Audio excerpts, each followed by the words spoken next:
intentar explicar de la forma más sencilla que soy capaz, aunque la ciberseguridad en sí misma no es nada sencilla, pero bueno, vamos a ello. Las empresas con las que me suelo ir normalmente tienen estas preguntas que son súper básicas. Sé que la ciberseguridad es importante, pero no sabría por dónde empezar. ¿Por qué? Pues porque es como si fueses a entrar en una cueva y sabes que es muy peligroso, pero no sabes por qué. Entonces te pones un casco, te pones rodilleras, te pones un traje especial, entras y cuando estás dentro resulta que es que había gas y mueres. Bueno, pues en temas de ciberseguridad es algo parecido. Si pones las mejores medidas de ciberseguridad que consideras que son las apropiadas, a lo mejor no son las que deberías haber impuesto o planteado o desplegado. La segunda es, quiero mantener una configuración correcta de ciberseguridad, porque lo importante no es instalar un TLS, o sea, un sistema de cifrado en tu servidor donde está la web. Lo importante no es un TLS, sino cuál. ¿Es la versión 1 o la versión 1.2? Entonces, son pequeñas preguntas que uno se tiene que ir haciendo a medida que va avanzando. Necesitamos innovar para adaptarnos a la nueva normalidad laboral.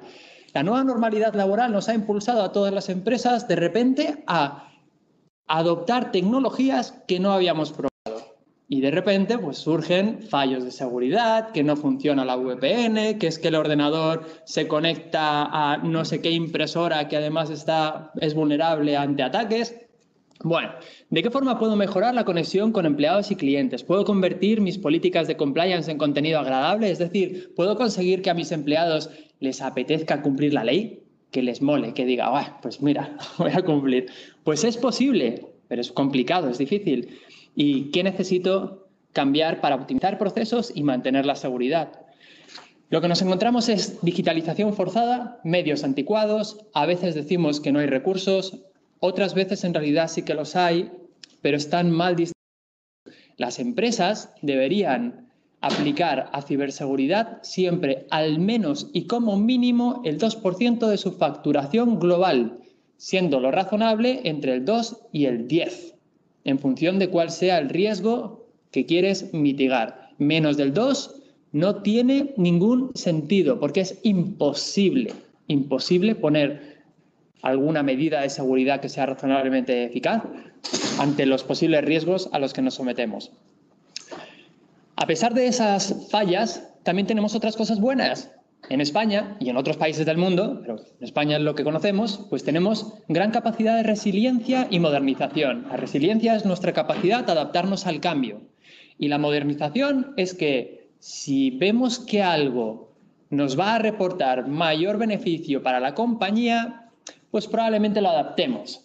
Y en el momento en que las empresas, los empresarios, las empresarias empiecen a entender que una mejor ciberseguridad tiene como consecuencia un mayor beneficio económico, seguro que ese 2% se queda corto y empiezan a superar ese umbral y a aplicar el 4, el 5 o hasta el 10% de la facturación global de la empresa a temas de ciberseguridad.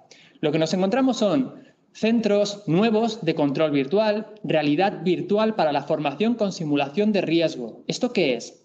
Esto significa que más que realidad virtual vamos a poner realidad mixta. La realidad mixta significa para formación y simulación de riesgo lo siguiente. Imaginad que aquí tenemos un extintor.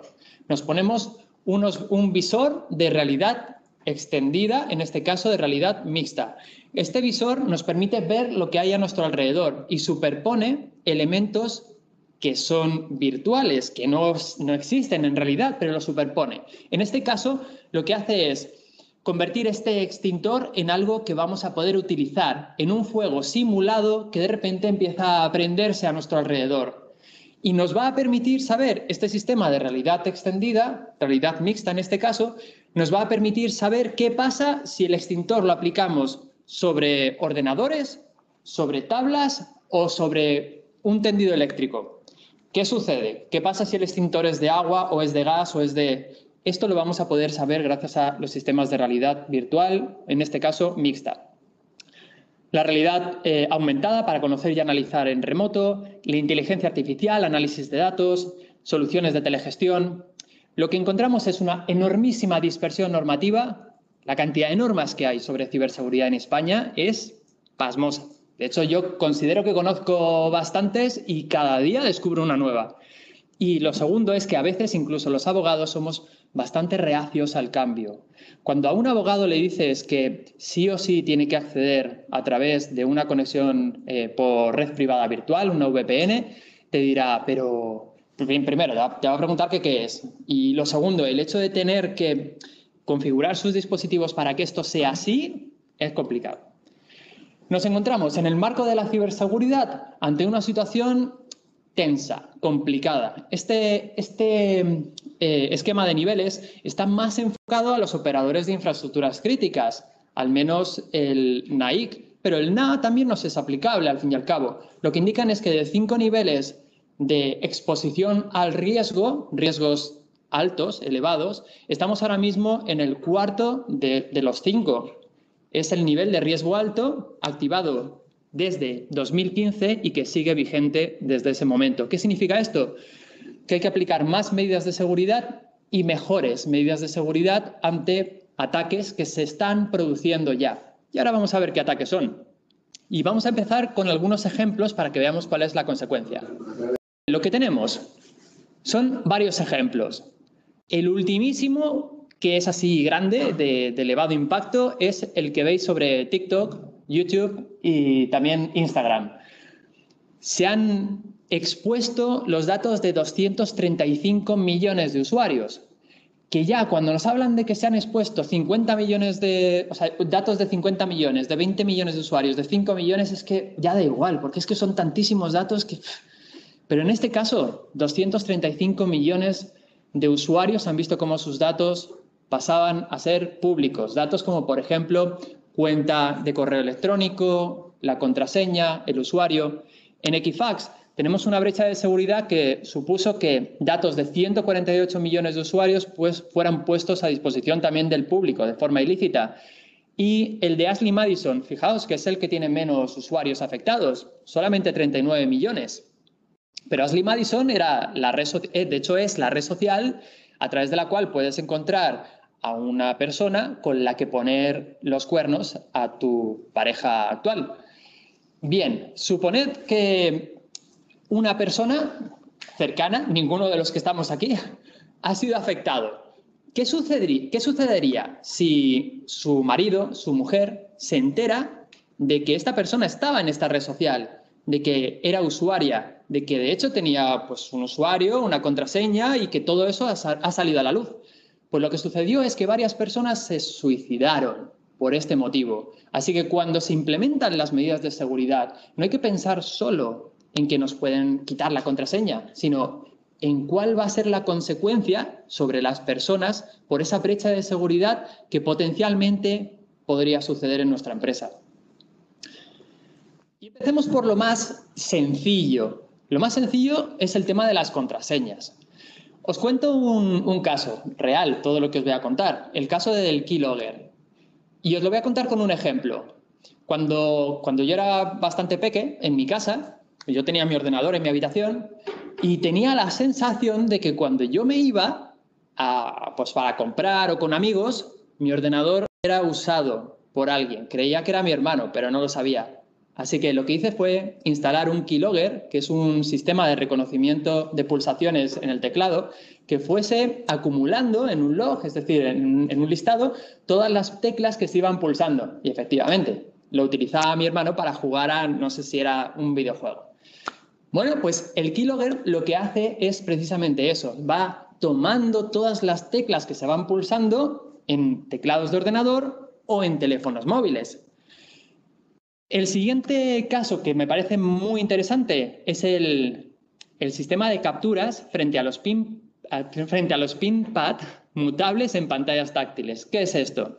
Los bancos, sobre todo, han pasado de pedirnos que pongamos una contraseña en el ordenador o en el teléfono móvil a que tengamos que pulsar caracteres en las propias pantallas de nuestros terminales, caracteres alfanuméricos que cambian de posición. ¿Para qué? Pues para evitar que a través de los keylogger los delincuentes pudiesen captar nuestras contraseñas. Pero los delincuentes son muy listos y lo que hacen son capturas de pantalla y capturan otro tipo de datos a través de lo que se llaman los sensores invisibles. Y aquí viene la parte interesante, que es los sensores invisibles que tenemos en el teléfono móvil, en nuestro ordenador, en nuestros terminales, en el reloj, si es un reloj inteligente conectado. Todos estos sensores invisibles van captando datos de todos nosotros. Y yo me di cuenta de esto, de la gravedad del asunto cuando, no sé si fueran las navidades pasadas o las anteriores, me compré un cepillo de dientes conectado al teléfono móvil. Y cuando lo fui a utilizar por primera vez, tuve que tomar mi teléfono móvil y crearme un usuario para poder utilizar el cepillo. Y diréis, pues qué tontería. Pues no tanto, porque las condiciones que me ofrecieron para que yo pudiese tener un usuario fueron las siguientes. La primera, análisis comportamental.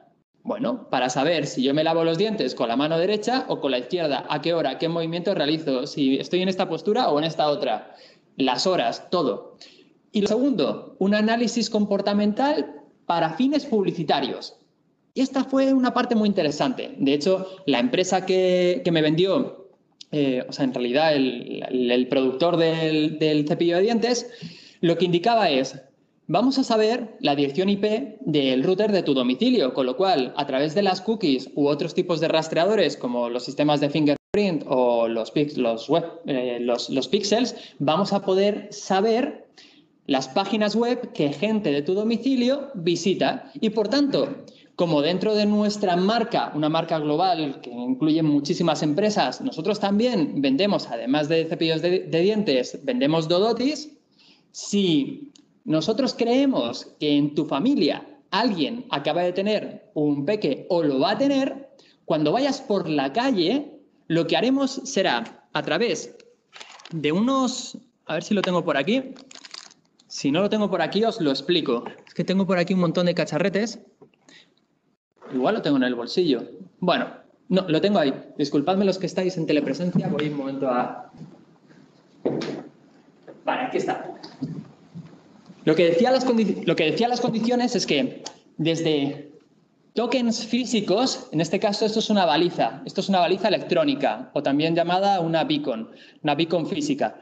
Desde tokens físicos me iban a enviar a mi teléfono móvil, cuando yo estuviese por la calle o en algún supermercado o hipermercado, información de manera unidireccional del token físico a mi teléfono sobre productos o servicios que estuviesen a mi disposición en ese mismo instante. Me parece muy interesante porque lo que decían es, si nosotros creemos que alguien en tu familia ha tenido o va a tener un peque, si estás cerca de una tienda donde nosotros estamos vendiendo Dodotis, te vamos a ofrecer ese tipo de productos y además probablemente con un descuento. Y esto lo unen a otro tipo de... Bueno, este os lo recomiendo, es bastante chulo, se llama Tile y lo utilizo para... Pues lo meto en la mochila para que si la pierdo o me la quitan, yo pueda saber en tiempo real dónde está. Así que la sigo, la persigo. También lo tengo, pues por ejemplo, en mi motocicleta. Si la aparco y no recuerdo que la he aparcado, este cacharrete se conecta a través de NFC con los teléfonos móviles que hay a su alrededor y me envía a mi terminal, a mi teléfono móvil, la ubicación prácticamente exacta, con unos metros de error, del lugar en el que se encuentra este cacharro con el objeto donde lo haya incluido. Tile se llama, T-I-L-E. Bastante interesante. Bueno, pues lo que ofrecen es este tipo de resultados a través precisamente de la extracción de datos en tiempo real. Extracción de datos como, por ejemplo, los de la geolocalización o los ultrasonidos, que me parece que es fascinante. Lo que hacen los sistemas de ultrasonidos es lo siguiente. Imaginad que estamos en otro país. No tenemos datos contratados porque es muy, muy caro, pero estamos viendo una película y queremos saber qué música está sonando. Nos gusta la ropa que tiene el personaje y queremos comprarla. O queremos saber qué tipo de nave espacial está en ese momento viajando a través del hiperespacio en una película que estamos viendo. La televisión, a través del sonido básico que emana de ella, puede estar también haciendo sonar ultrasonidos que mi teléfono capta. Los ultrasonidos, al fin y al cabo, son sistemas de comunicación que permiten la recepción de datos como si fuesen datos móviles, pero en este caso son datos sobre lo que está en pantalla, la música que está sonando o la ropa que está en ese momento portando o llevando uno de los personajes. De manera que a través del teléfono yo puedo precomprar alguno de estos elementos y cuando tenga conexión con la red, cuando pueda yo enviar datos, en ese momento haré la compra. Pero, ¿y si quiero utilizar los datos que emanan desde mi teléfono a través de ultrasonidos? ¿Lo puedo hacer? Se puede hacer. Hay datáfonos, por ejemplo, hay una de las principales compañías bancaria que hay en España, que se va a fusionar próximamente con otra, porque ya está anunciado, bueno, pues que hasta hace poquito estaba utilizando datáfonos de recepción de órdenes de pago por medio de ultrasonidos. Me parece que es fascinante también. Bueno, pues ahí tenemos sensores inteligentes, sensores invisibles que están dentro de nuestros teléfonos móviles. Y los que utilicéis aplicaciones como, por ejemplo, Instagram o TikTok u otras similares, probablemente sepáis que más o menos a mediados de 2018, coincidiendo con el momento en el que fue de obligado cumplimiento el contenido del Reglamento General de Protección de Datos, supongo que recordaréis que salieron unos mensajes en pantalla diciendo: hey, a partir de ahora te informamos de que el movimiento que realizas con tu teléfono, si lo tienes en esta postura o en esta otra, o si lo mueves, el sentido de tu dedo sobre la pantalla o la presión que realices con tu dedo sobre la pantalla, nosotros lo vamos a captar con fines publicitarios. No para convertir tu movimiento del dedo en un cartel publicitario, sino para saber dónde te paras, para saber si mueves mucho el dedo hacia un lado o hacia el otro. Son pequeños datos que van fluyendo de nosotros a través de nuestros terminales y que dan información, como por ejemplo las bombillas conectadas a Internet, que permiten a las compañías eléctricas saber que si la bombilla de nuestro baño en una casa en la que vivimos solos se ha encendido a las 2 de la mañana, a las 2:30 de la mañana y a las 3 de la mañana 2 días seguidos, quiere decir que probablemente pues no haya sido que haya tenido que ir al lavabo, probablemente es que tengo algún problema de estómago y se pueden llegar a vincular con información que se extrae de esos datos de carácter, en este caso, médico o sanitario. Bueno, pues son pequeños sensores que están dentro de nuestros teléfonos. Y por último, ahí os he puesto el banda base. Banda base, ¿qué es? El teléfono móvil que llevamos, aunque esté en el bolsillo, aunque esté apagado, sigue transmitiendo por dentro electricidad.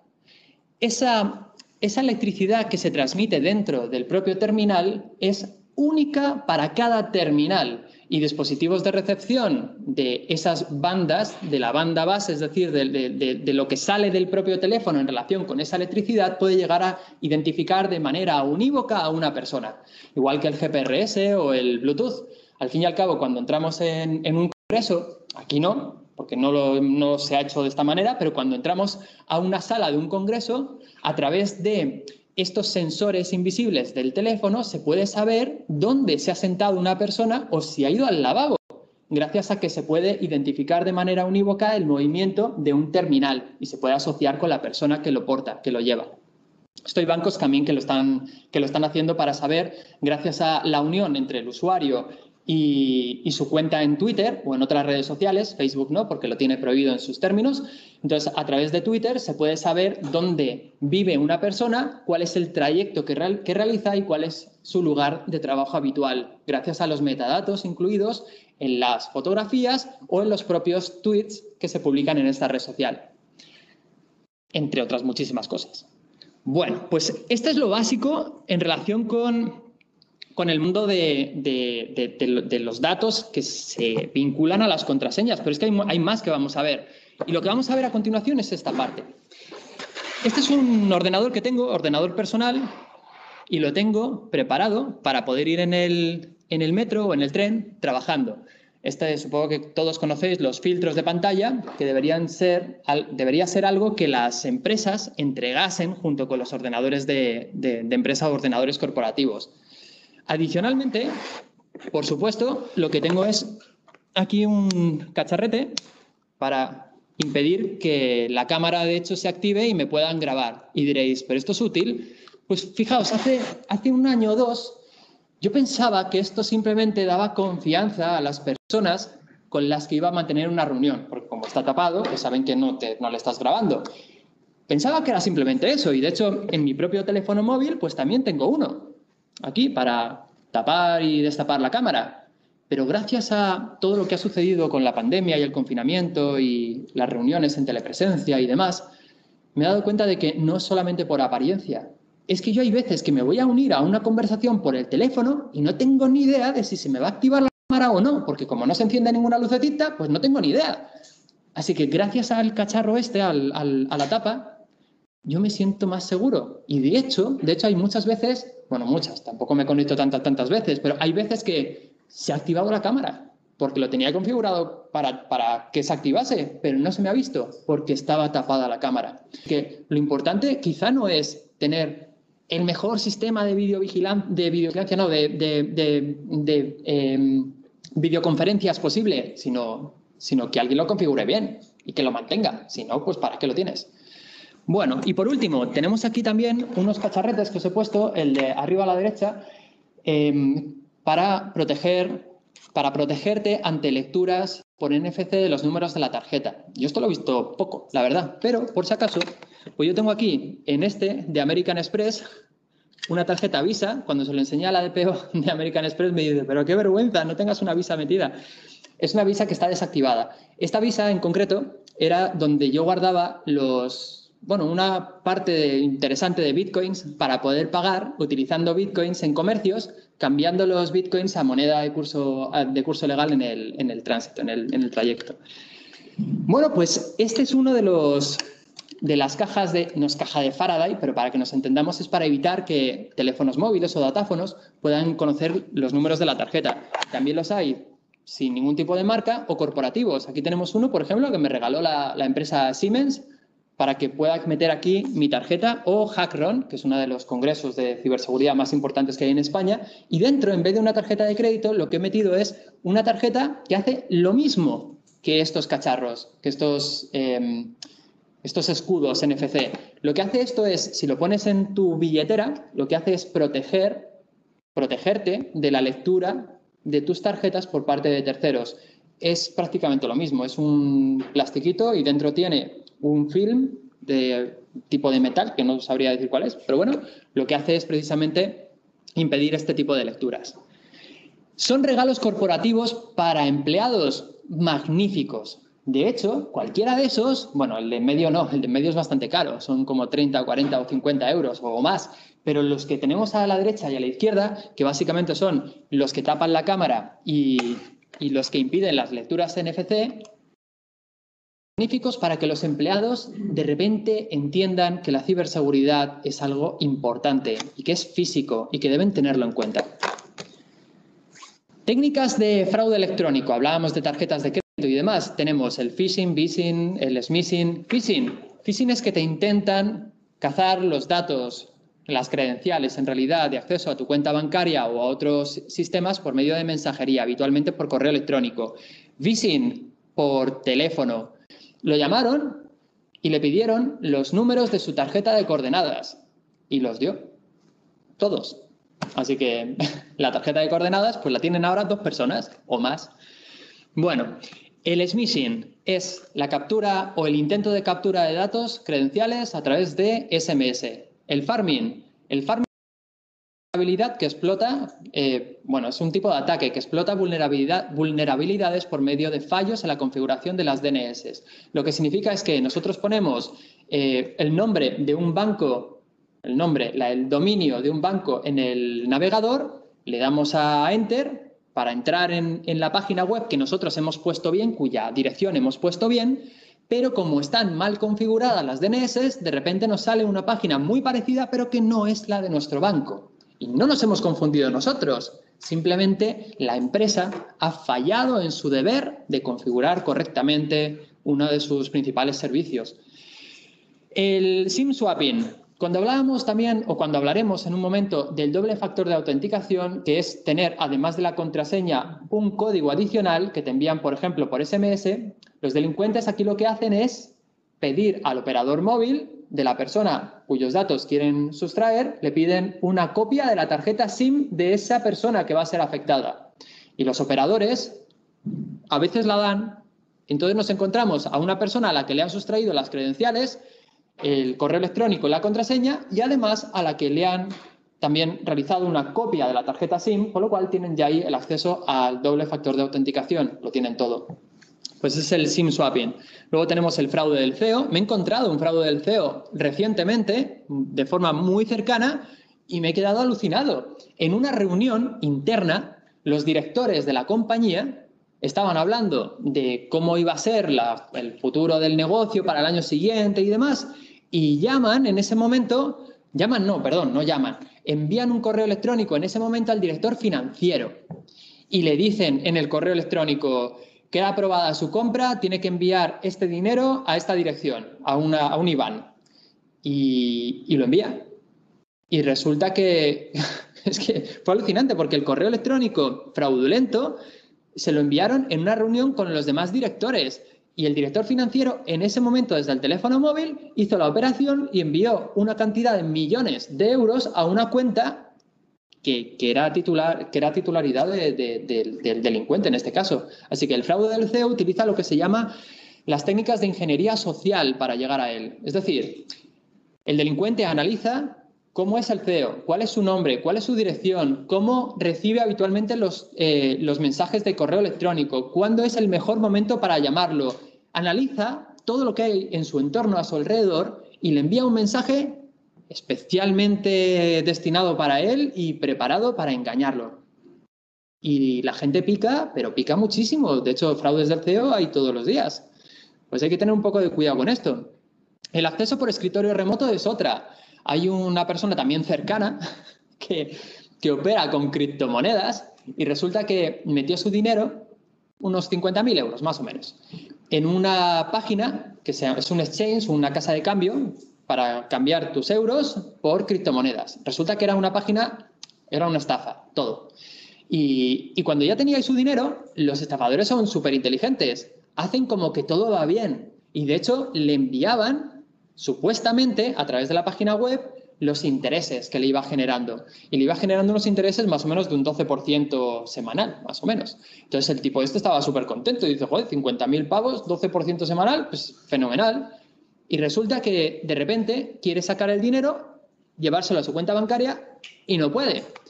Llama a la compañía a través de voz IP y los de la compañía dicen: no se preocupe, si nos da acceso por escritorio remoto a su ordenador, entramos un momento en su cuenta bancaria y vemos qué es lo que está pasando. Claro, ¿por qué quieren acceso remoto? ¿Para entrar en la cuenta bancaria? Pues para tenerlo todo, desde las credenciales hasta el tipo de sistema operativo, todo. Bueno, pues ahí afortunadamente lo conseguimos parar a tiempo. Y en el man in the middle es el hombre que está en el medio, hombre, mujer, máquina, en realidad igual, porque delincuentes puede ser cualquiera. Lo que sucede en estos casos es que un delincuente se interpone entre el emisor y el receptor de un mensaje para modificar el mensaje que hay en el medio y para hacer que llegue algo diferente. Bueno, vamos a ver algún caso dentro de un momento. Pero antes de continuar, me gustaría mostraros estos cacharretes. Seguro que os suenan o conocéis alguno. Vamos a empezar por uno que es muy básico. ¿Veis esta especie de pendrive que tengo en la mano? En realidad es parecido a un pendrive, pero no tiene punta normal de pendrive. ¿Qué es? Si os fijáis en el ordenador que tengo en la mesa, aquí hay como una especie de botón de color naranja. A ver, dame un segundillo, voy a recolocar el teléfono. Este botón de color naranja en realidad no es un botón, simplemente es un bloqueador del puerto USB. Lo que debo hacer para poder introducir cualquier tipo de dispositivo en mi ordenador es quitar el taponcito de color naranja para poderlo liberar. Y pensaréis, qué tontería, ¿no?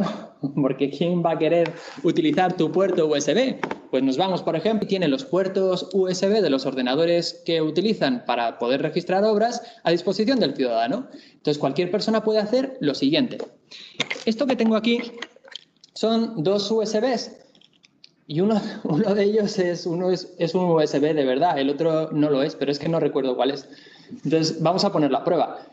Cuando os encontréis un USB en vuestra mesa o un cable de carga, como el que veis en la pantalla ahora mismo, veis que hay un ordenador donde está enchufado un cable de color blanco que parece un cable para cargar un iPhone. ¿Es vuestro? ¿Lo habéis puesto ahí vosotros? No, pues no lo uséis, por Dios, no lo uséis. porque puede pasar lo siguiente. Voy a ver cuál de estos es el malo. ¿El malo qué hará? El malo, si no utilizo este bloqueador de electricidad, el pendrive malo lo que hará será enviar una carga de electricidad súper potente al microprocesador de mi equipo, de mi ordenador, y lo hará explotar, lo hará estallar. Como yo no quiero que mi ordenador estalle, pues entonces lo que vamos a hacer es probarlo con un tester.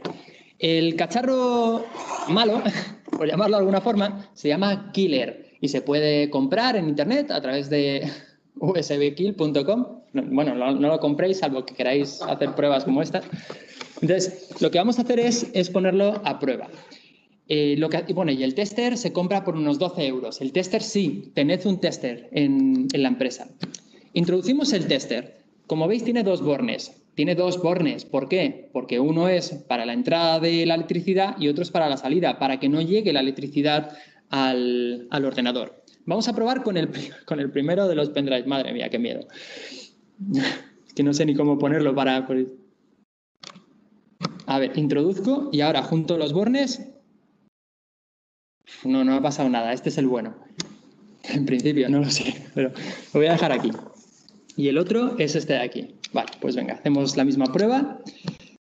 Si el pendrive fuese malo, como os digo, lo podríamos poner, si tuviésemos malas intenciones, en la mesa de un compañero que nos cae mal o en el suelo de la entrada de una empresa a la que queramos fastidiar, o lo podemos llevar al registro de la propiedad intelectual. No lo hagáis, pero básicamente lo que haría sería hacer estallar el microprocesador. Vale, este es el malo. Este, si no hubiese utilizado el bloqueador, hubiese hecho estallar el microprocesador y adiós al ordenador. No se estropean los datos. Al fin y al cabo, el disco duro sigue intacto, sea HDD o sea cualquiera, en realidad. Así que seguiría intacto. Pero lo que hemos hecho es impedir la destrucción de los datos. ¿Vale? Estos los dejo por aquí. No los cojáis, porque igual cogéis el que no es. Bueno, pues estos son los cacharretes que, como digo, están a vuestra disposición en killusb.com y en otros lugares también por internet, bastante baratos. Doble factor de autenticación. Como os decía, las credenciales básicas ya no son útiles. Usuario y contraseña, correo electrónico y contraseña. Ahora se necesita una segunda contraseña. Pero una segunda contraseña que se te genere para ti, que es el doble factor de autenticación o 2FA. Como por ejemplo a través de un generador de claves, como podéis tener en vuestro teléfono móvil con el Google Authenticator, con el Microsoft Authenticator, con cualquiera de estos. ¿De coordenadas? Pues mejor no, porque precisamente puede pasar lo que le ha pasado al amigo de mi abuelo, que por teléfono pues, le han quitado la tarjeta de coordenadas. ¿Y qué hace el resto de la gente a la que no se la quitan? Lo que suele hacer el resto de la gente para no tener que llevar la tarjeta de coordenadas es hacerle una foto y llevarla en el móvil. Problema, la sincronización de fotos de tu móvil con Google Fotos o con Dropbox, o que de repente venga alguien y mire las fotografías, o que la envíes, o que le des acceso a Twitter, Instagram o Facebook a tus fotos. Pues adiós a la tarjeta de coordenadas. Así que mejor no lo hagáis. Y el token físico. Aquí tengo un token físico bastante majete, que es un ledger, que hace que una cuenta donde tengo una serie de criptoactivos, antes llamadas criptomonedas, pueda estar a mi disposición, también bajo credenciales. Es decir, yo lo que hago es introducir este pendrive en el puerto USB y desbloqueo el acceso a mi cuenta, a mi cartera de bitcoins, donde tengo mis criptoactivos. Así que este es otro tipo de token, en este caso, doble factor de autenticación. ¿Y qué es el triple factor de autenticación?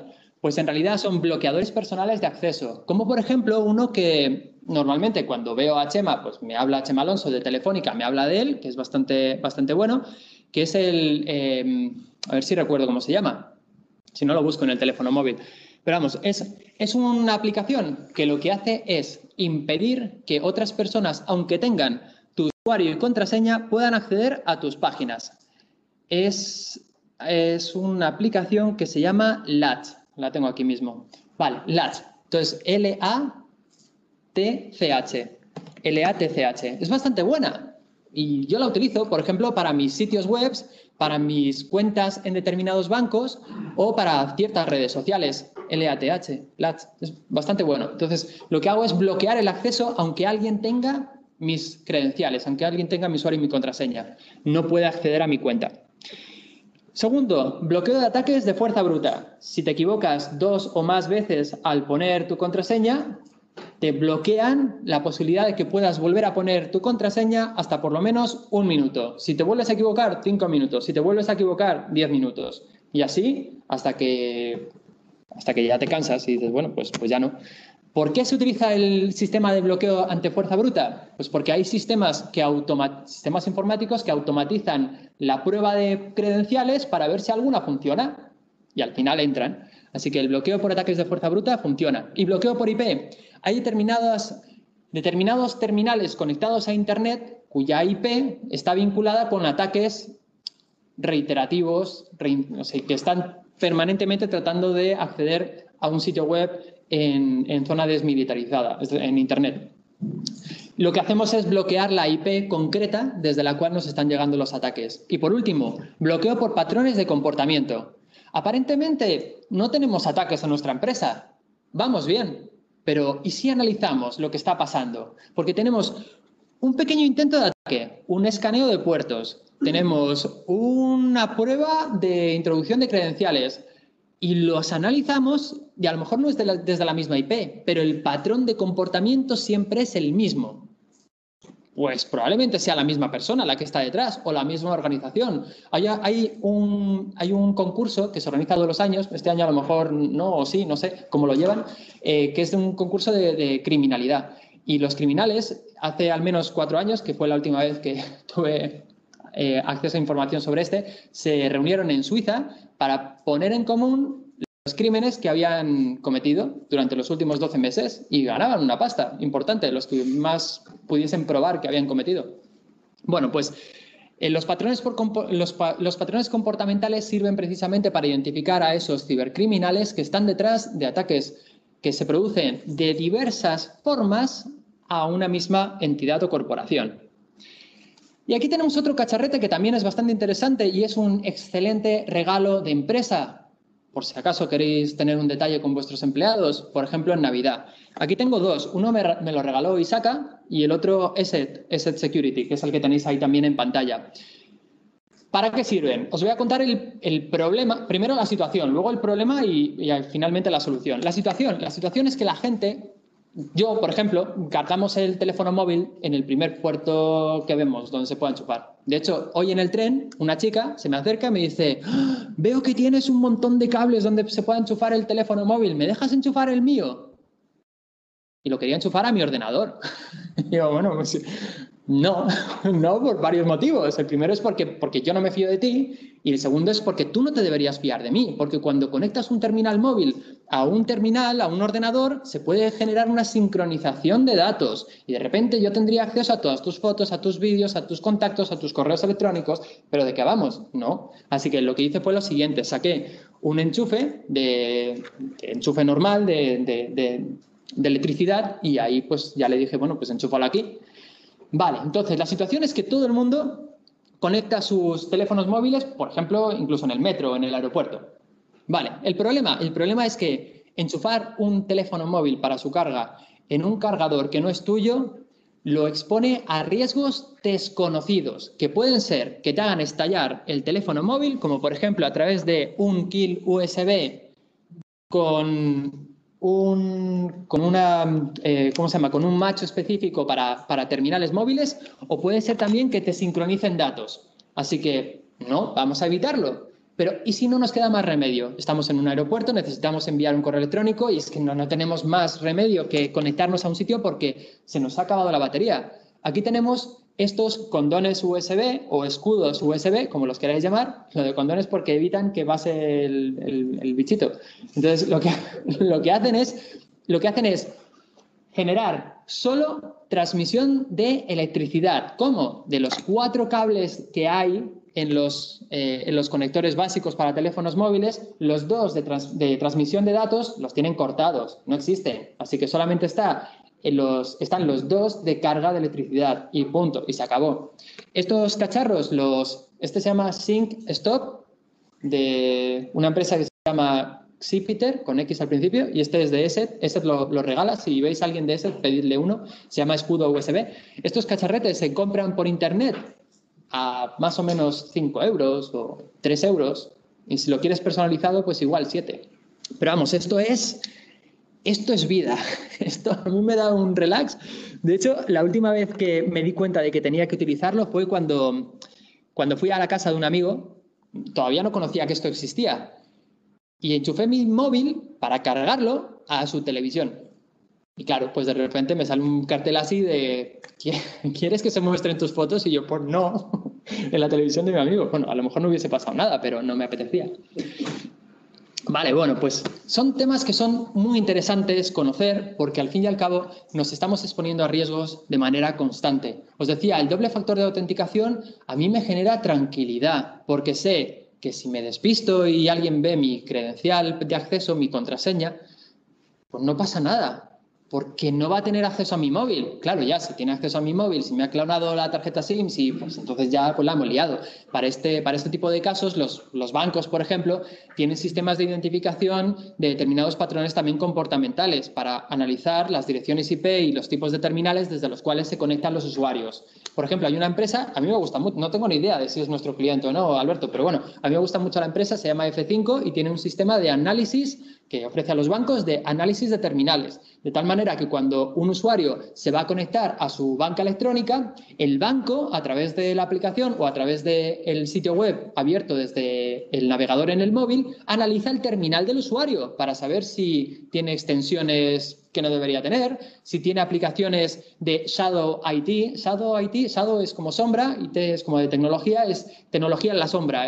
Básicamente son aplicaciones que aparentan ser buenas, pero que en el fondo están ahí rascando información. Como por ejemplo, hay una aplicación, voy a volver un momento atrás para mostraros el pinpad, Hay una aplicación que corre en segundo plano, es decir, está activa aunque no lo sepamos, que lo que hace es lo siguiente. Por el movimiento que realizamos con el teléfono móvil a la hora de poner los números para poder acceder al terminal, solamente con el movimiento captan los números que pulsamos. Porque a la hora de pulsar un número, por ejemplo, lo voy a hacer con mi teléfono móvil, si es un 1, movemos ligeramente el teléfono con una mano. La gente no suele utilizar las dos manos para hacerlo rápido, ¿no? Entonces, si pulsamos otro, hacemos determinados movimientos muy ligeros. A la séptima vez que pones el código, tienen un 100% de probabilidad de éxito de haberlo conseguido con éxito. 100% de probabilidad, es que es brutal. Bueno, pues este es el tipo de riesgos a los que respuesta. De hecho, yo utilizo un gestor de contraseñas bastante bueno y el gestor de contraseñas me dice cómo de robusta es mi contraseña para acceder a los diferentes servicios que tengo, para correos o para Renfe o para... Y me pone siempre que todas las contraseñas que tengo para los bancos son débiles. ¿Y por qué? Pues porque los bancos por lo general solamente permiten poner hasta 6 dígitos numéricos. Y es como, ¿pero qué es esto? Esto no tiene sobre la mesa. Bueno, hablábamos de riesgos por todos los lados. El lunes pasado me parece que fue cuando una amiga me dijo, no te vas a creer, Pablo, lo que me ha pasado. Tengo un pendrive con 16 gigas de información, pero es que no me lo reconoce el ordenador. Y lo pongo en otro ordenador y no me lo reconoce. Me dice que le falta formato. ¿Qué hago? A mi lado había un compañero informático y dice, bueno, no te preocupes, vamos a ver si se puede recuperar. No se puede recuperar nada. ¿Qué le falló? Copia de seguridad. No tenía copia de seguridad. ¿Cómo guardas un solo contenido en solamente un pendrive sin hacer una copia? Es que me parece ridículo. Me parece que es lo más retrasado que te puedas echar a la cara. No por mi amiga, sino por el hecho en sí mismo. O sea, es ridículo. Entonces, yo lo que hago siempre es guardar backup, copia de seguridad de todo. Y algunas personas hace tiempo me decían, pero tú estás loco si utilizas Dropbox para eso. Y yo, bueno, pero lo utilizo cifrado porque le he añadido una capa de cifrado a través de una empresa que se llama Boscryptor, que me cifra los archivos en local y solamente envía los archivos ya cifrados. Y la clave privada, en realidad, que utilizo es una clave, es la clave privada, un certificado de clave asimétrica y es bastante robusta. Entonces, por lo menos he puesto un poco de seguridad. Me dice, ¿por qué no lo tienes en un disco duro en tu casa? Pues tú sabes la cantidad de discos duros con copias que tengo yo en mi casa y no tengo ni idea de lo que tengo ahí. Pues yo prefiero algo un poquito más sencillo para mí, al menos. Es como la gente que dice, no, no pongas tus contraseñas en una libreta. Bueno, si las pone en una libreta, al menos las tiene escritas. Pues que hay gente que ni siquiera eso. Entonces, yo no recomiendo lo de la libreta, pero tampoco puedo... Es que no nos podemos tirar al cuello de todo el mundo por hacer cosas de estas. Entonces, ¿qué es lo que recomiendo?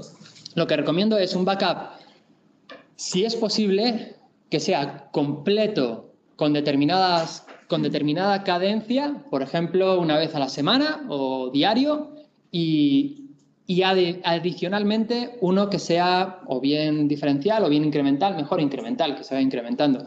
Pero vamos, es igual, es indiferente. Ahí lo interesante es tener una copia de seguridad de todos los datos para poder volver al momento en el que los necesitabas, si ha habido una brecha de seguridad, si te los han sustraído, si se ha roto el propio archivo, si pasa cualquier cosa, que puedas volver hacia atrás en el tiempo. Así que haz una copia de seguridad adecuada, completa, de espejo. De espejo no la recomiendo, porque al fin y al cabo el espejo es que si tienes 5 archivos y decides borrar uno, en la copia espejo ese uno también está borrado. Y si intentas volver, es que no está, porque es una copia idéntica. Así que ese no lo recomiendo mucho. Pero vamos, sí que recomiendo una combinación del resto, completo, diferencial, incremental. ¿Y cuándo? Yo los hago de forma instantánea, porque no me quiero arriesgar. Y adicionalmente, una vez al mes hago uno completo, en un disco duro o en un servidor aparte, pero siempre. Y no solamente de mis archivos del ordenador, sino también de los archivos que tengo en mis sitios web. Todo copiado, bases de datos, todo, por si acaso. ¿Cuánta gente hace copias de seguridad? Bueno. Bien, bien. De hecho, yo alguno no lo tengo ni siquiera en mi casa, porque si a mi casa le pasa algo, pues deberías tenerlo en un lugar diferente al habitual. Pero sí, bien hecho, bien hecho. Y me alegro que prácticamente los que estáis en remoto, no sé si lo tendréis, pero aquí todo el mundo prácticamente ha levantado la mano diciendo que tiene copias de seguridad. Menos mal. Vale, bueno, pues es súper importante. Es que luego os cuento una... Bueno, no, os lo voy a contar ahora. Hay una sobre copias de seguridad. A una cadena de televisión bastante importante le entró un ransomware, que básicamente es un archivo malicioso, un malware que te cifra todos los archivos que tienes en tu ordenador. Y no le entró solo en el ordenador principal de la persona que causó la infección, sino que como ese ordenador estaba conectado por cable al servidor, pues el malware, el bicho malo, se fue al servidor y lo cifró. Y de repente esa cadena de televisión importante, pública, vio como todas sus películas antiguas estaban cifradas.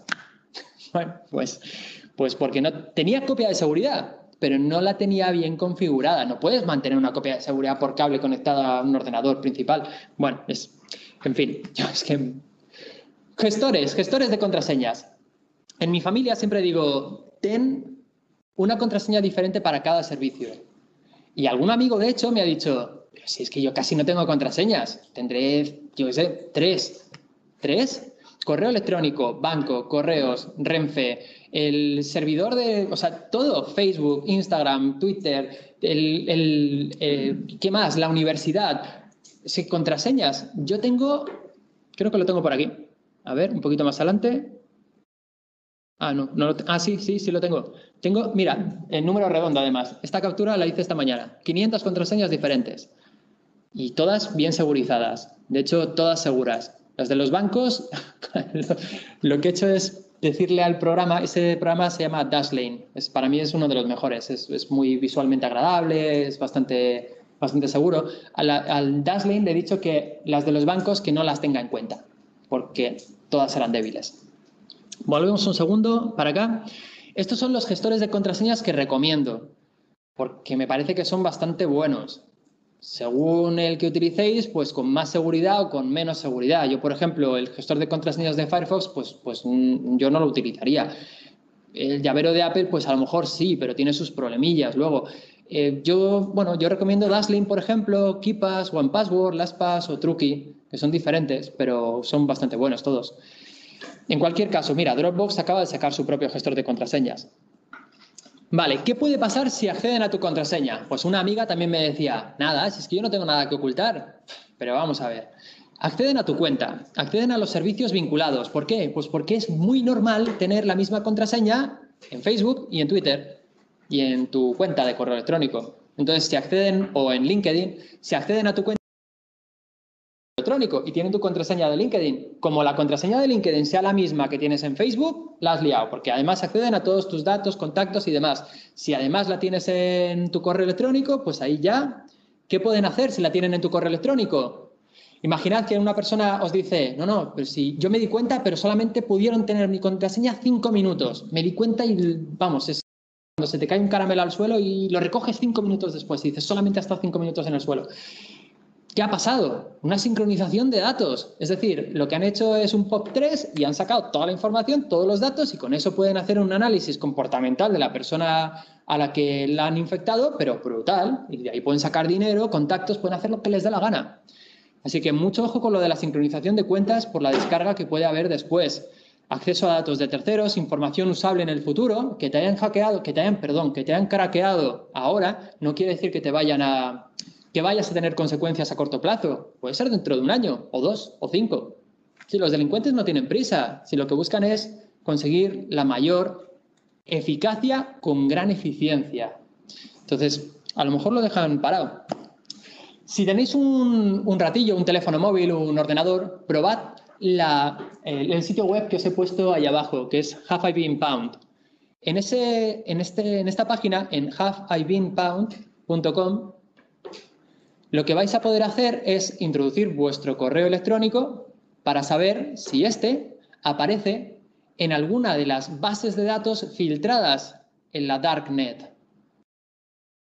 Yo, de hecho, lo he hecho y me he encontrado con que mis datos han sido filtrados y entre ellos, pues los datos que tenía en Last.fm, en LinkedIn, en otras redes sociales, pues todos están a disposición del público desde hace un montón de tiempo. Por ejemplo, la brecha de seguridad de LinkedIn del año 2016 hizo que mi correo electrónico y mi contraseña estuviesen a disposición del público. Afortunadamente, la contraseña que tengo en LinkedIn es única solamente para LinkedIn y la cambié. ¿Que han accedido a todo lo que tengo en LinkedIn? Bueno, pues sí, a todos mis mensajes privados, a mensajes confidenciales o de persona a persona, pues todo está ahí. O en el caso de Last.fm, usuario, actividad en el sitio web. ¿Qué pueden conseguir con actividad en el sitio web? La dirección IP o, por ejemplo, el tipo de navegador, el tipo de ordenador, el ISP, es decir, el prestador de servicios de conexión a Internet que tenía en ese momento contratado. Pues todo. Y abajo tenéis a la derecha unas indicaciones sobre cómo debería ser una contraseña algo segura. Que es, yo suelo ponerla siempre de 16 caracteres, con letras, dígitos, símbolos, y suelo evitar caracteres ambiguos por si acaso la tengo en el teléfono móvil y la tuviese que introducir en el ordenador para no equivocarme yo conmigo mismo. Y en relación con las letras, al menos una mayúscula, al menos una minúscula. Pero vamos, estos son temas que vosotros ya conoceréis seguro. Sobre el tipo de malware, hemos hablado de muchos tipos de malware, pero vamos a verlos un poquito más en detalle.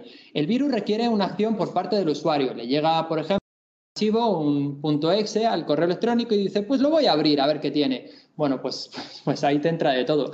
Sin embargo, los gusanos actúan sin necesidad de un impulso por parte del usuario y son el tipo de malware o programa malicioso que crean las botnets. Una botnet es un conjunto de ordenadores que, vinculados unos con otros, pueden estar muy alejados unos de otros, pero bueno, vinculados unos con otros, realizan juntos acciones, como por ejemplo los ataques de denegación de servicio que sufrieron el Ministerio de Cultura o las GAE, fueron en parte producidos por botnets, por conjuntos de ordenadores que al unísono realizaban acciones de ataque. ¿Cómo es un ataque de denegación de servicio? Las páginas web funcionan de forma parecida a un ascensor, que puede subir y bajar un número de veces determinado, no puede subir y bajar 1000 veces al segundo. O, por ejemplo, funciona de forma parecida a una sala, como esta. En esta sala igual pues podemos meter, yo qué sé, apretados 600 personas, muy apretados. Pero imaginad que intentan, aquí tenemos un montón de, bueno, ahí un montón, 3 cuadros. Tenemos un montón de 3 cuadros y hay mucha gente que quiere venir a esta sala a verlo. La sala ya tiene unas 600 personas aquí todas apiñadas intentando verlo. Pero es que además 2.000 personas más están fuera haciendo presión para entrar. ¿Qué pasa? Pues que los que hay dentro no pueden ver el cuadro, los que hay fuera no pueden entrar y los que hay dentro no pueden salir. Y se produce una denegación de servicio.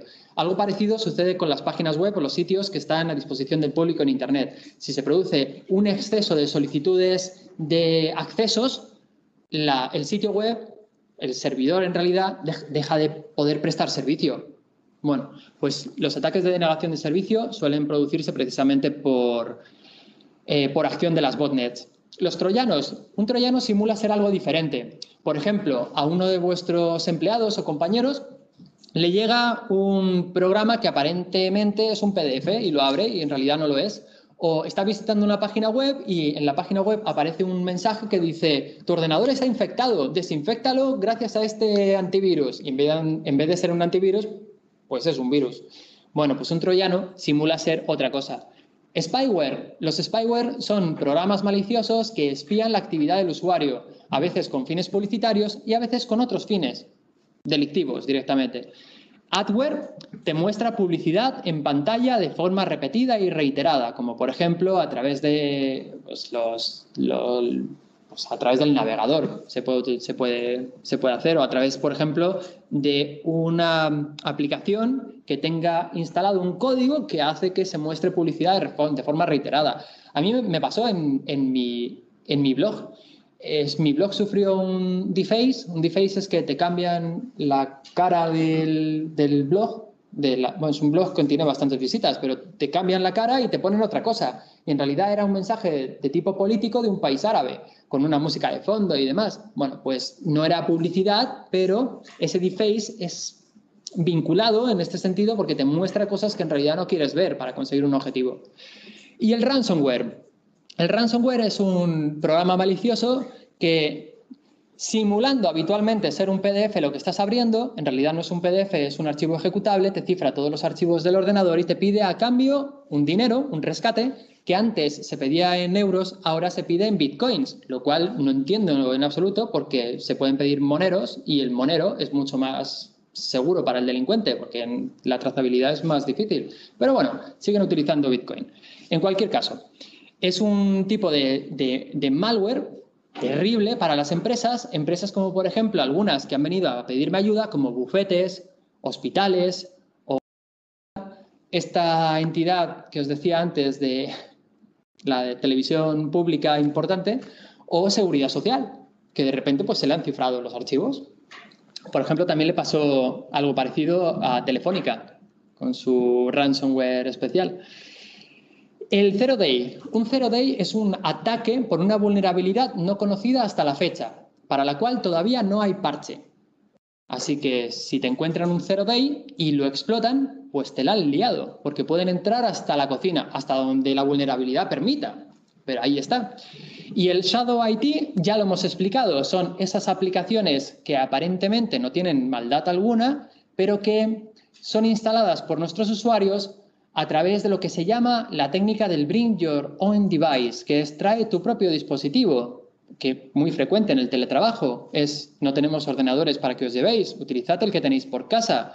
La impresora, utiliza la que tengas en casa. El router, mi empresa no te va a dar un router, utiliza el que tengas en casa. O el teléfono, lo mismo. Bueno, pues a través de los teléfonos móviles personales u otro tipo de terminales, el usuario siente que es algo suyo e instala cosas, como por ejemplo, instala pues programas como, iba a decir el emule, pero vamos a cambiarlo, vamos a poner, yo qué sé, pues un videojuego para poder echar unas partidas o puedes lo que quiera. Bueno, pues en realidad lo que estás haciendo es exponer toda tu información corporativa a programas de terceros. Por poneros un ejemplo tangible, Twitter, muchos de los que estamos aquí lo hemos utilizado alguna vez. Y cuando lo utilizamos por primera vez, de forma casi inconsciente a todos, se nos ha pedido, hemos aceptado, entregar nuestra agenda de contactos.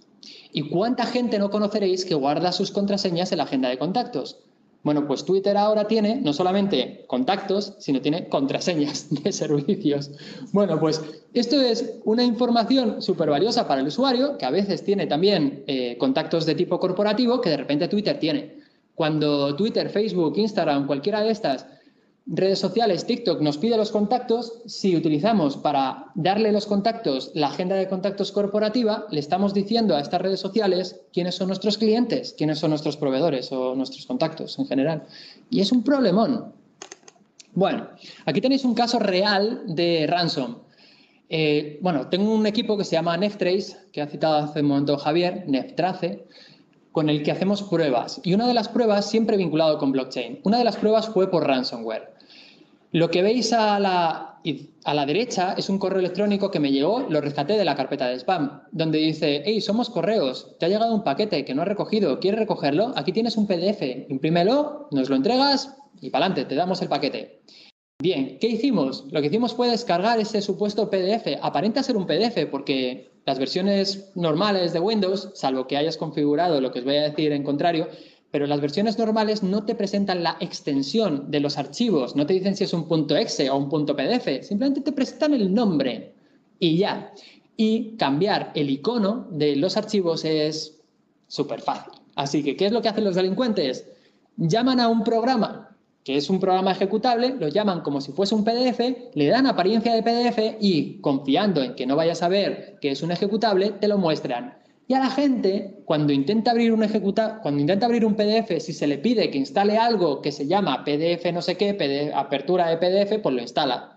¿Y qué están instalando? Ransom, es decir, este programa que te cifra todos los archivos. A continuación, el programa, esta es la prueba que hicimos, nos pidió una serie de bitcoins. De hecho, es bastante curioso el programa porque dice, te damos 48 horas para que nos pagues 300 euros en bitcoins a esta dirección. Y abajo ponía, ¿qué es un bitcoin? Y te lo explica, te dice lo que es, cómo funciona, dónde comprarlo, te da un correo electrónico y un teléfono de atención al infectado. Para que tú puedas llamar y por voz IP hay una persona que te explica, pues mira, bienvenido. En el idioma, que sí, por supuesto, porque además lo que quieren es el dinero. Así que todo el mensaje estaba escrito no en perfecto español, pero en adecuado español o en inglés en función de cuál haya sido el foco del ataque. Entonces, el sistema a nosotros nos pareció una pasada de inteligente y de bonito y quisimos ver hasta dónde llegaba. Así que una de las opciones que nos daba el delincuente era que comprásemos Bitcoin en un cajero de Bitcoin y nos ponía además un mapa de cajeros cercanos. Nos fuimos a uno de ellos, el que está en el centro comercial ABC Serrano de Madrid, en Castellana. Y antes estaba en la planta de arriba, en la tercera, ahora está abajo en una tiendecita que se llama Zoo, por si queréis ir a visitarlo. Y entonces nosotros nos pusimos arriba tomando un café, Jorge, Alberto y yo. Jorge es el responsable del blockchain de Telefónica, Alberto es el responsable del blockchain de Bankia y yo, pues yo no tengo ningún tipo de trato comercial con ninguna de estas empresas, de hecho, pero bueno, son mis amigos. Entonces nos pusimos a tomar un café esperando a ver si venía alguien a comprar al cajero y vemos que llega una persona, no suele ir mucha gente, pero llega una persona y compra 350 euros en bitcoins más o menos. Nos acercamos y le decimos, hombre, ¿qué tal? ¿Que te podemos ayudar? No, pues es que estoy comprando aquí porque verás, es que he sufrido, y nos lo cuentan. Y al cabo de media hora llega otro. Y por la tarde llega otro, 3 en el mismo día. Lo bueno de ese cajero de bitcoins, se llama cajero de bitcoins, pero es una caja de plástico o de madera con un ordenador dentro conectado a internet. No es un cajero, no es un ATM en realidad. Entonces lo que hace es recoger billetes y te da un papelito con la cantidad de bitcoins que están a tu nombre y que puedes reclamar en un sitio web. Bueno, pues nos acercamos ahí entonces y nos cuentan esto. Resulta que ese cajero lo que hacía era enviar los bitcoins a los infectados siempre desde la misma cuenta de bitcoins. Eso es fantástico, porque si una persona compra, lo que podemos hacer es ir hacia atrás, ver la cuenta desde la cual le han enviado los bitcoins, los del cajero de bitcoins, y ver cuántas transacciones hay de valor similar a 300 euros en los últimos días. Y nos encontramos, aplicamos un sistema, se llama, bueno, da igual, lo llamamos Brain el sistema, pero es indiferente. Es un sistema de análisis de grandes cantidades de datos, de lo que se llama Big Data, para analizar ese comportamiento de las transacciones. y vimos que prácticamente todas tenían como destino final 2 cuentas de bitcoins. Haciendo un poquito de OSINT sobre las cuentas, que es análisis de datos en fuentes abiertas, lo que vimos es que esas cuentas estaban etiquetadas, como las etiquetas que nos ponemos en Facebook. Por ejemplo, yo hago una foto a Vicente y lo etiqueto. Bueno, pues eso mismo en cuentas como, por ejemplo, en blockchain.info. Ahí, que es un sitio web bastante importante de blockchain.com, porque han cambiado la extensión ahora. Bueno, pues es un sitio bastante importante donde puedes poner ahí tus bitcoins. Bueno, pues ahí te puedes etiquetar si quieres que la gente confíe en ti y te dé sus bitcoins para determinado tipo de finalidades. Pues una de estas empresas se había etiquetado. ¿Y qué era? Era una empresa que trabajaba en lo que se llama la minería de bitcoins por medio de un pool de minería. Es decir, era una empresa que creaba bitcoins para otros. Luego, si queréis, en el descanso podemos hablar sobre cómo se crean los bitcoins, pero para ir al grano, entonces, a través de microtransacciones que iban generando y que iban recibiendo, escondían toda esa cantidad enormísima de bitcoins que estaban recibiendo de España. España, el país más afectado por CryptoLocker y CryptoWall del mundo. Esos son los 2 tipos de ransomware. Esta información la pusimos en manos de Policía Nacional y Guardia Civil y fue gracias a lo cual escalé a Europol y por eso formo parte hoy del grupo de expertos en criptomonedas de Europol. O sea, no me reúno con policías a charlar, sino que hacemos investigaciones para intentar saber quién está detrás de estos ataques. Las empresas que sufren ransomware dentro de sus sistemas tienen una altísima probabilidad de cerrar a los pocos meses. Hay un importantísimo despacho de abogados cuya sede principal la tenemos en Madrid, que sufrió un ransomware de forma que, o sea, les cifraron todos los archivos de manera que tuvieron que parar, porque no tenían además copias de seguridad adecuadas, tuvieron que parar toda su actividad durante 2 semanas y que un despacho importante pare su actividad durante 2 semanas, pues imagínate el daño que les ocasionó. Aquí tenéis algunos casos en los que ese secuestro de datos ha afectado a empresas reales. Por ejemplo, imaginad que estáis en medio del océano y que de repente secuestran informáticamente un barco en el que estáis. Bueno, pues esto no es una cosa del futuro, esto ya ha pasado. Barcos, hospitales, bufetes, coches, cafeteras, televisores. Ataques con cortina de humo. Esto lo que significa es que te infectan los ordenadores de la empresa. Esto es un ataque muy pensado. Te infectan los ordenadores de la empresa, hacen que tu equipo de ciberseguridad interno de la empresa se ocupe de ese problema y mientras tanto te atacan el objetivo principal. Esto le ha pasado, por ejemplo, al Banco de Chile a través de las conexiones que tenía con SWIFT y le sustrajeron, creo que fueron 10 millones de euros por ahí. Pero vamos, que en cualquier caso, el ataque con cortina de humo es algo de lo más normal. Son ataques muy pensados, esto ya no es aleatorio. Bueno, aquí tenéis algunos datos curiosos de las últimas semanas, que es el ransomware, muerte por hackeo al corazón.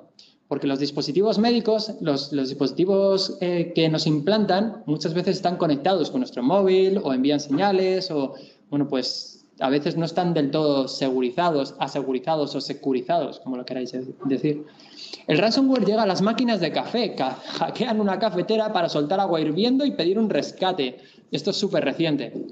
Roban los datos de un casino a través del termómetro del acuario, un acuario cuyo termómetro estaba conectado a internet para que lo pudiesen monitorizar en remoto.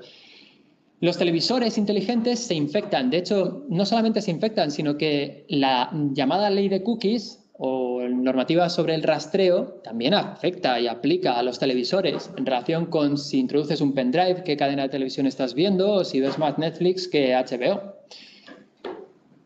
El ataque ninja me parece que es fascinante. Es un sistema de malware que emplea inteligencia artificial para realizar tratamientos como el reconocimiento de voz, rasgos faciales o la propia geolocalización del individuo.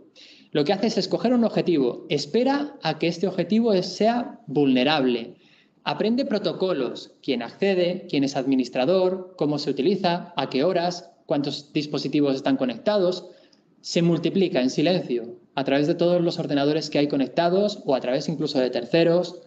Y por último, ataca al objetivo cuando este es más vulnerable. Este es un ataque súper inteligente y de hecho cada vez más frecuente. Tenemos un ejemplo que es el DeepLocker. Servidor de la empresa, el caramelo más buscado. Bueno, pues efectivamente, ¿qué se pretende cuando se ataca al servidor de una empresa? Además de cifrar y pedir rescates, que es la parte económica, se pretende extraer información. Es espionaje industrial. El espionaje industrial o el espionaje incluso extranjero sobre empresas de España está considerado uno de los principales vectores de riesgo y de ataque y que necesita control por parte del CNI, del Centro Nacional de Inteligencia. Y todos los años lo publican como algo muy importante que está sucediendo. ¿Qué más? Manipulación de bases de datos, destrucción de activos intangibles y buscan también manipular y destruir datos contables. Si llevas una contabilidad organizada y la tienes en tu propia base de datos, en tu propio servidor, en vez de confiar en una empresa que se dedique a esa materia y que te lo sepa hacer bien y además que te sepa dar la seguridad adecuada, pues entonces toda tu contabilidad va a estar permanentemente expuesta a que te la puedan suprimir, modificar, manipular. Entonces, mi recomendación es que, en este sentido, que se externalice la gestión contable, la gestión de los impuestos que hay que pagar, cómo se deben pagar, si hay que comunicar a Hacienda cuándo y cómo, que se externalice en este sentido a una entidad que de verdad lo sepa hacer bien. Y por último, obtención de datos personales. Claro, evidentemente, las empresas que nos dedicamos a segurizar toda la información para los clientes que nos contratan, hacemos todo esto. Contamos pues con sistemas que previenen y el espionaje industrial, la manipulación de bases de datos. Lo que hacemos es precisamente esto y también tenemos uno de los mejores servicios, al menos que yo conozca, para empresas aquí en España, de gestión contable y precisamente en relación con este tema de los impuestos que os decía, sobre qué hay que comunicar a Hacienda, cuándo y cómo y por qué, para llevar una analítica y saber si la empresa va bien o mal. Y en relación con este tema de la contabilidad, este caso que veis en pantalla, igual lo veis un poquito pequeño, pero bueno, para que os hagáis una idea, esto es súper reciente, esto es de antes de ayer. Una empresa de un amigo mío envía una factura por valor de 9.805,90 €. Y al vuelo, los delincuentes captan el correo electrónico, cambian el número IBAN del PDF, lo vuelven a introducir y le llega al receptor, que es el cliente final que debería hacer el pago. ¿Qué ha pasado? Lo que ha pasado es que ha habido un ataque con hombre en el medio o man in the middle. Y lo más probable, todavía no se sabe porque tenemos que hacer el forense, pero lo más probable, el forense es saber qué ha pasado, es decir, abrirle las tripas al ordenador y al servidor para ver si ha habido un problema de qué. Bueno, pues lo más probable es que haya habido una sincronización de datos desde hace tiempo en la base de datos del que ahora esperemos que sea nuestro cliente para que le ayudemos a que no le vuelva a suceder, que el delincuente haya estado viendo cómo se enviaban los correos electrónicos y haya captado, antes de que se envíe un correo electrónico en la bandeja de salida, con un PDF, haya cambiado el número de IBAN y lo haya enviado cambiando la cabecera del correo electrónico para que aparente estar enviado en la misma fecha en la que se envió por parte de la empresa emisora. ¿Cómo se puede hacer ese envío? ¿A qué aparente? Pues se puede hacer, pues en este caso probablemente sea una simple sincronización por acceso a credenciales y ya está. Pero también se puede hacer por medio de un tipo de ataque que se llama email spoofing. Simular que eres otro correo electrónico. Bueno, ya nos estamos acercando al final. Sistemas de defensa. Estas son mis recomendaciones. Vigilar el cumplimiento sobre Reglamento General de Protección de Datos, ley de secreto empresarial, etcétera. Sistemas de protección del endpoint, que son antivirus y más. Antivirus en el móvil siempre, estas noticias que leemos en los medios de comunicación de no se recomienda un antivirus en el móvil, es como, ¿pero qué me estás contando?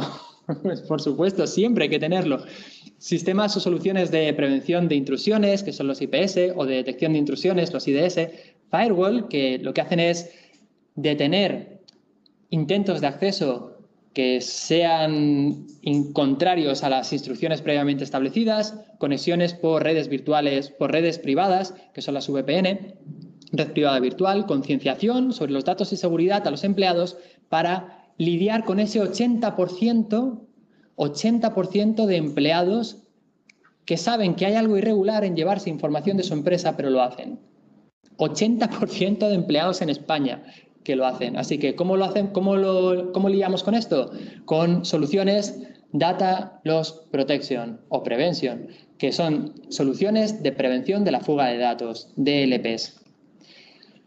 Sistemas de protección para la web, pues hay un montón. No vamos a entrar en ellas porque cada web es diferente, pero lo que recomiendo es un buen sistema de cifrado incorporado en el servidor a través de un TLS V2, o sea, V1.2, correctas Content Security Policies, que son las CSP, que lo que hacen es prevenir inyecciones SQL y demás, captchas activos para evitar el spam, el scam. Scam es una especie de spam, son mensajes que no te esperas y que son masivos, pero con un ánimo de sacarte dinero, básicamente. El web scraping no siempre es ilícito, pero el CAPTCHA lo que hace es parar o por lo menos mitigar la posibilidad de que te lo puedan hacer, es decir, extraer información de forma automática de tu web.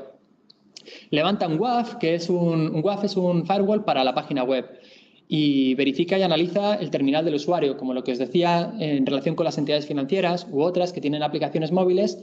Antes de permitir que el usuario realice cualquier acción, pues vamos a ver qué tal tiene el móvil.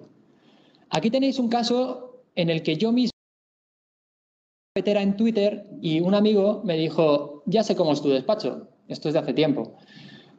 A través del botoncito de que saliese el café, pues el botón era un espejo y se veía todo. De hecho, aquí se ve con poca nitidez, pero se ve incluso la marca de mi impresora. Si tengo cerradura en la puerta o en los cajones, o cuáles son los conductos de ventilación.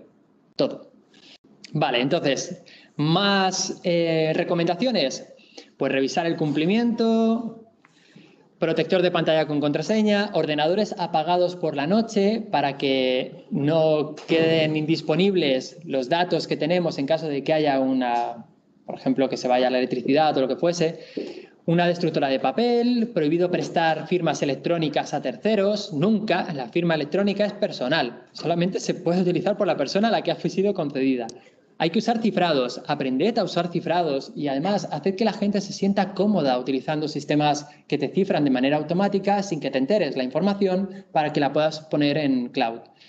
Gamifica el cumplimiento, haz que sea agradable, que la gente quiera cumplir, conciencia en seguridad y actualiza y renueva.